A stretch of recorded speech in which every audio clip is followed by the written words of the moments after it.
अस्सलाम वालेकुम friends, welcome to my YouTube channel.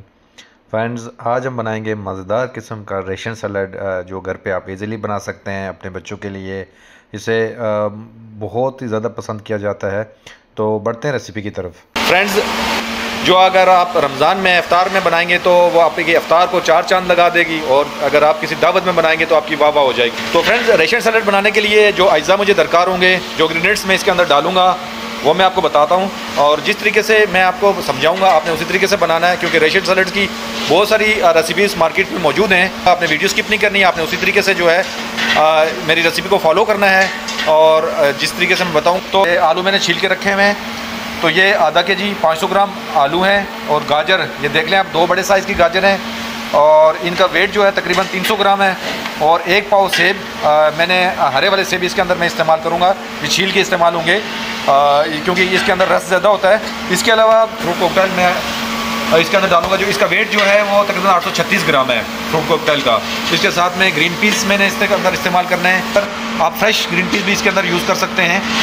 उसके लिए वेट आप इसका मैं आपको बता देता हूँ, 400 ग्राम है। तो 400 ग्राम आप फ्रेश वेट अगर चाहें तो आप इसके अंदर इस्तेमाल कर सकते हैं, लेकिन मैं इसके अंदर ये फ्रोज़न जो आते हैं टीन के अंदर मैं वो यूज़ कर रहा हूँ। कॉकटेल भी यूज़ कर रहा हूँ और ग्रीन पीस भी यूज़ कर रहा हूँ। इसके साथ में मिल्क क्रीम है, ये इसको मलाई भी बोलते हैं, और डेयरी क्रीम भी है, मिल्क पैक की कंपनी की, आप किसी भी कंपनी की यूज़ कर सकते हैं। मिल्क क्रीम इसके अंदर मैं यूज़ करूँगा 100 ml। और इसके बाद जो है आइसिंग शुगर, ये मैंने खोल के रखी हुई है, और ये 2 टेबलस्पून भर के आपने डालने हैं। ये मायोनीज़ है, मैं यंग्स वालों की डाल रहा हूँ, यंग्स वालों की मायोनीज़ 2 टेबलस्पून इसके अंदर ऐड करने हैं। अच्छा, सबसे पहले अभी मैं इसकी कटिंग कर लेता हूँ। आलू को मैंने छीला हुआ है, गाजर को भी छीला हुआ है, तो पोटैटो की पहले कटिंग कर लेते हैं। ये आप देख लें आपने कटिंग किस तरह करनी है, उनका साइज़ आप उसी हिसाब से जो है ना आपने इसको काटना है।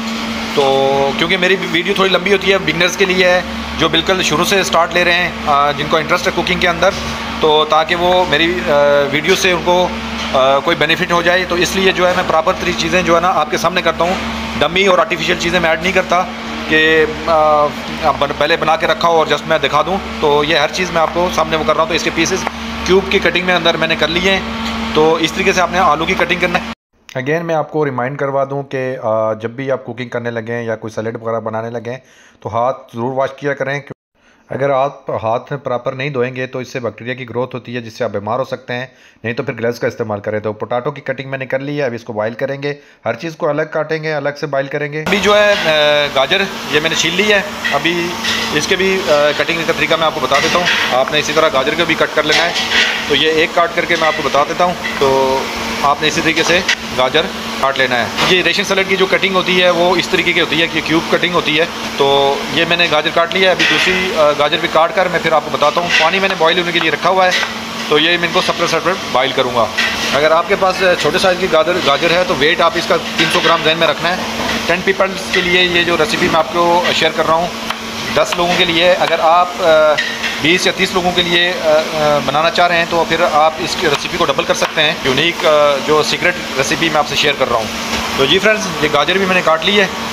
तो अब मैं गाजर और पोटैटो अलग अलग बॉईल कर रहा हूँ।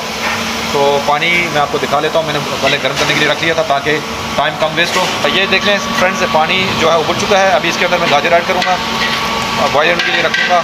और इसी तरह ये दूसरी जगह पे मैंने रखा था पोटैटो के लिए, तो ये मैंने बॉयल होने के लिए रख दिया है। तो फ्रेंड्स, जब तक गाजर और पोटैटो जो है ना वो बॉयल होते हैं, ये जो एप्पल हैं मैं इनको छील कर इनका कटिंग का तरीका भी आपको बता देता हूँ। पहले इनको हम छील लेते हैं।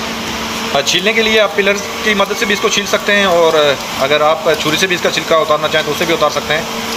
तो जी फ्रेंड्स, ये मैंने छील ली है। छीलने के बाद इसको अब ये एप्पल की कटिंग आपने ये भी क्यूब कटिंग में करना है। ये इसकी गुठली हमने अलग कर ली है, और आपको इस तरह काटना है। ये एप्पल की आपने इस तरह कटिंग करनी है, क्यूब कटिंग। एप्पल की कटिंग कर ली है। कॉकटेल मैंने काट लिया है, अभी इसका पानी मैं निकाल लूँगा, और जो इसके अंदर फ्रूट है उसको मैं सेपरेट कर लेता हूँ। इसके लिए आपको एक छन्ने की ज़रूरत होगी। ये छन्ना मैंने ले लिया है, तो आप किसी भी छन्नी के अंदर इसको छान सकते हैं। तो ये कॉकटेल मैंने अलग कर लिया है और पानी को अलग कर लिया है। फ्रेंड्स, जिसके अंदर जिसका जो साइज़ थोड़ा सा बड़ा होगा तो उसको हम इस तरह छोटा छोटा कर लेना है अपने। तो जो इसके अंदर बड़े पीसेज हैं तो उनको काट के थोड़ा सा काटने के बाद जो है इसको मैं एप्पल के अंदर मिक्स कर लूँगा। अभी जो है इसके बाद हमने ये ग्रीन पीस का जो डब्बा है आपने इस तरीके से इसको ओपन कर लेना है। अभी इसका पानी भी मैं निकाल के ग्रीन पीस अलग कर लूँगा। ये ग्रीन पीस जो है वो अलग कर लेना है। अगर आप फ्रेश पीस भी यूज़ कर सकते हैं इसके अंदर, मटर बॉयल करके, तो आप फ्रेश मटर भी यूज़ कर सकते हैं। इसका पानी मैंने सेपरेट करने के बाद इसको एक बोल में मैंने रख लिया है। तो अब मैंने पोटैटो कैरेट रखा था तो उसको मैं चेक कर लेता हूँ जी। तो हम गाजर को चेक कर लेते हैं ये कुक हुई है कि नहीं।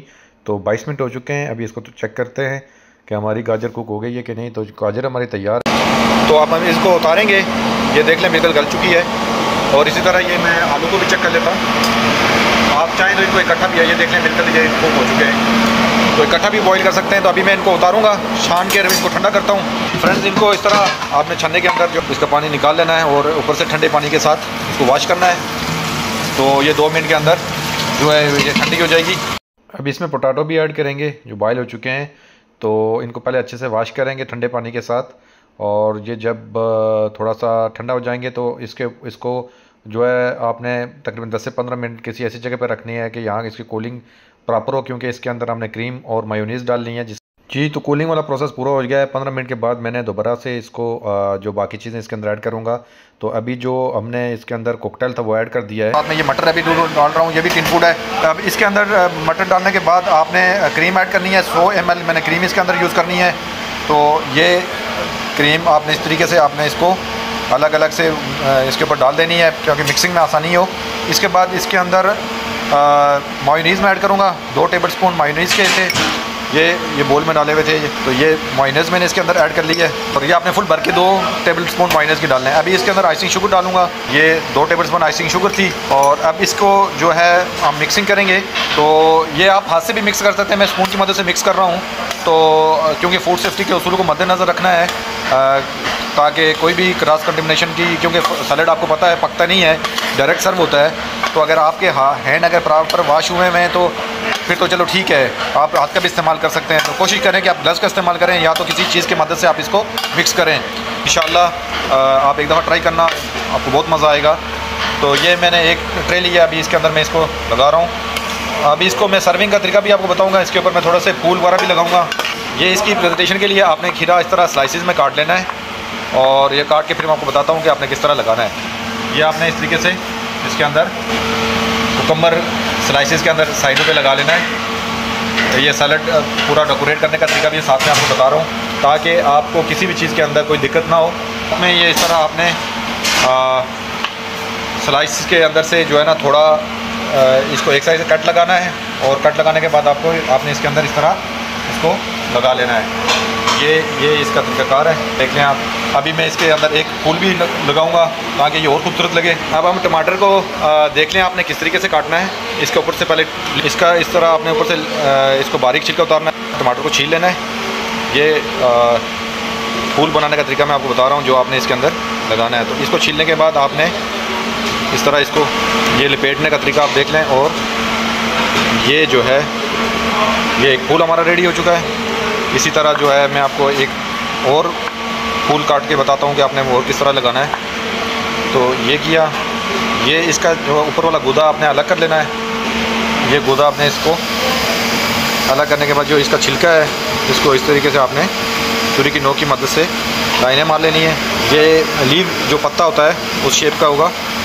तो ये हमारा इसका दूसरा पोर्शन भी रेडी हो चुका है। तो ये डेकोरेशन वीडियो स्किप में इसलिए नहीं कर रहा कि ताकि ये आपको बनाने का समझ में आ जाए। क्योंकि जितना अच्छा खाना बनाएंगे आप, टेस्ट तो बंदा बाद में चेक करेगा, लेकिन उसकी प्रेजेंटेशन जो होगी वो पहले देखी जाएगी।